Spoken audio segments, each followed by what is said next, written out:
Assalamualaikum warahmatullahi wabarakatuh. Terima kasih atas kesempatan yang diberikan kepada kami. Saya Ivana Brahmana dari bagian obstetri dan ginekologi, program studi pendidikan dokter, Fakultas Kedokteran dan Ilmu Kesehatan Universitas Muhammadiyah Yogyakarta.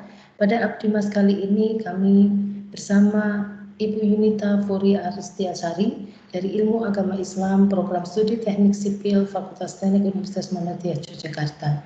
Pada Abdimas kali ini kami mengambil judul pemanfaatan WhatsApp sebagai media edukasi dan silaturahmi di masa pandemi COVID-19. Sebagai latar belakang, pandemi COVID-19 merupakan bencana yang terjadi secara tiba-tiba. Protokol stay at home dan social distancing diterapkan untuk mencegah penularan COVID-19. Nasihatul Aisyah atau NA merupakan suatu kelembagaan sosial remaja putri yang rutin melakukan pertemuan tiap 1 sampai 3 bulan sekali. Pada bulan Ramadan yang dimana biasanya diisi berbagai kegiatan berjamaah sehingga sulit dilakukan pada masa bencana ini. Untuk itu, kami mempunyai ide untuk tetap melakukan silaturahmi dan juga tetap untuk bisa mengupdate ilmu melalui via WhatsApp sebagai media sosial yang akrab digunakan oleh para remaja. Tujuan yang ingin kami capai dalam pengabdian ini adalah memanfaatkan WA sebagai sarana menimba ilmu dan tetap bersilaturahmi di masa pandemi. Metode yang kami lakukan adalah, pertama, pada saat pengabdian ini dilakukan, daftar hadir kami mintakan dengan mengisi Google Form. Kemudian kami lakukan pretest, dan selanjutnya dilakukan ceramah kesehatan reproduksi dengan menggunakan PowerPoint pada WA dan penjelasan materi dengan menggunakan voice note. Dan terakhir kami lakukan post-test pada peserta pengabdian.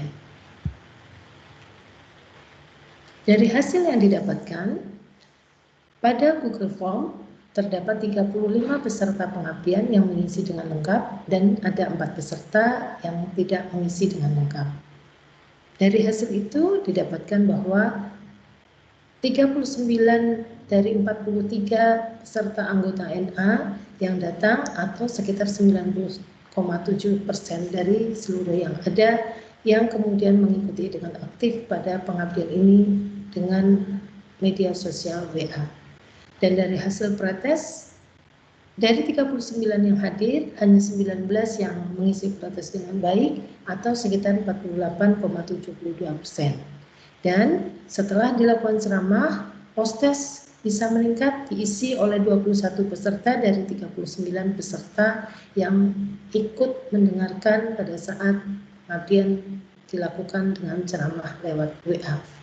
Dan dari hasil tersebut, pada saat kemudian kita lakukan kuesioner, maka dari 80 peserta mengusulkan pertemuan online secara WA tetap dilakukan setiap bulan dan hanya 20%-nya yang menunjukkan pertemuan cukup dilakukan 2 bulan sekali. Namun dari hasil keseluruhan, seluruh peserta merasa WA bisa sebagai solusi tetap terjalinnya silaturahmi dan wahana edukasi yang berkesinambungan di masa bencana pandemi ini. Karena masa pandemi ini kita tidak tahu kapan akan berakhir dan protokol kesehatan untuk stay at home dan social distancing untuk bisa tetap kita jalankan. Mengenai pretest yang hanya diisi oleh 19 peserta dari 39 karena kemungkinan masih ada rasa ragu-ragu apabila memberikan argumen atau pendapat melalui media sosial. Karena takut apabila jawaban tersebut akan bisa menyebar kepada orang-orang yang tidak diharapkan untuk mengetahuinya.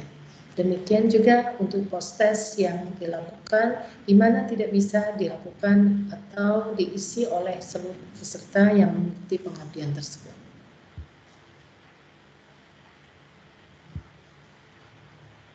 Kesimpulan yang bisa kami ambil dari pengabdian masyarakat ini adalah bahwa penyuluhan secara online bisa menjadi alternatif tetap terjaganya silaturahmi apalagi dalam kondisi pandemi ini yang mungkin terjadi secara berkepanjangan dan tidak tahu kapan akan berakhir. Bahkan kegiatan penyuluhan secara online untuk dilakukan sebulan sekali diminati oleh 80 peserta pengabdian saat ini dibandingkan 20 peserta yang mengusulkan di mana kegiatan ini dilakukan setiap 2 bulan sekali. Walaupun demikian, kendala-kendala yang didapat dalam pelaksanaan kegiatan penyuluhan online ini lebih banyak dikarenakan hal yang masih baru, di mana setiap orang merasa baru belajar untuk lebih aktif dalam bermedia sosial, sehingga kehati-hatian mereka dalam memberikan pendapat akan sangat dipikirkan lebih jauh oleh para peserta pada saat memberikan informasi mereka dalam media sosial ini. Ucapan terima kasih, kami sebagai pengabdi memberikan ucapan terima kasih yang sebesar-besarnya kepada Prodi Kedokteran FKIK UMY yang memberikan hibah dalam pengabdian ini, dan seluruh anggota NA Ngawen yang pada saat pengabdian ini dilakukan bersedia dan antusias sebagai peserta dalam pengabdian ini. Ini adalah bukti kegiatan kami pada saat memberikan penyuluhan ataupun ceramah tentang pemeriksaan kasus kebidanan kandungan di saat pandemi COVID-19 melalui PPT yang kami kirimkan lewat WA dan kemudian penjelasannya melalui voice note dan dilanjutkan oleh tanya jawab dari peserta. Ini adalah referensi yang kami gunakan. Demikian presentasi yang kami sampaikan dalam pengabdian ini.